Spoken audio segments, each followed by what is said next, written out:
Gabrielle Chanel, America was first and foremost a myth. The little orphan girl had made up a story where her father had gone across the Atlantic to make a fortune, a fantasy that Coco would keep up her whole life. But this imagined continent would soon become very real. On the eve of World War I, Chanel's free and liberated designs caught the attention of the American press. Her collections were discussed, described, sketched, and photographed. In 1924, No. 5 lands on American shores and sweeps up the women of the New World in its wake. America loves her, Hollywood wants her. For famed producer Samuel Goldwyn, only Chanel could replace Hollywood's ostentatious luxury with genuine style and dress Hollywood stars both on and off screen.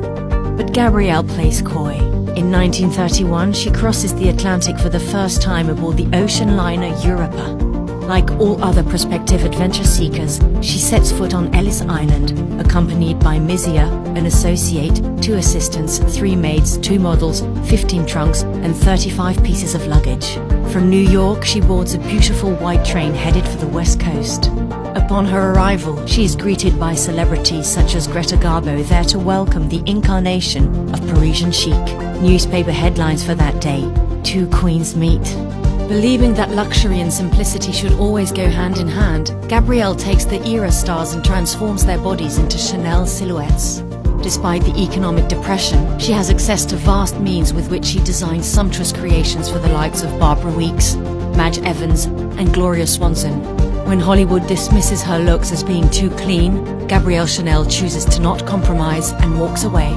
Nevertheless, the United States continued to worship the woman who, according to Vanity Fair, was the first to apply the principles of modernity to fashion.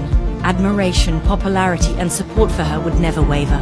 During her 1954 comeback to the forefront of fashion, her collections were scorned by the French, but cherished by the Americans. The press wrote, "At 71 years of age, Gabrielle Chanel has created more than fashion, she has created a revolution." The United States had nothing but praise for Chanel. In 1957, the Neiman Marcus Fashion Award dubbed her the most influential designer of the century. In 1959, an exhibit at the MoMA featured the packaging for No. 5. In 1969, the Broadway show Coco cast Katharine Hepburn as Gabrielle Chanel. Other stars shared her freedom and audacity: Marlene Dietrich, Elizabeth Taylor, Jane Fonda, Jean Sberg. Even Jackie Kennedy chose Chanel for her official outings. The love between the United States and Gabrielle Chanel would be sealed forever when 2 legends would meet: Marilyn Monroe and No. 5. So I say Chanel No. 5, because it's the truth. Declaring that she only wore a few drops of No. 5 to bed, Marilyn turned the perfume into the most beautiful clothing. Gabrielle, who as a child saw America as a legend, became herself a legend to America.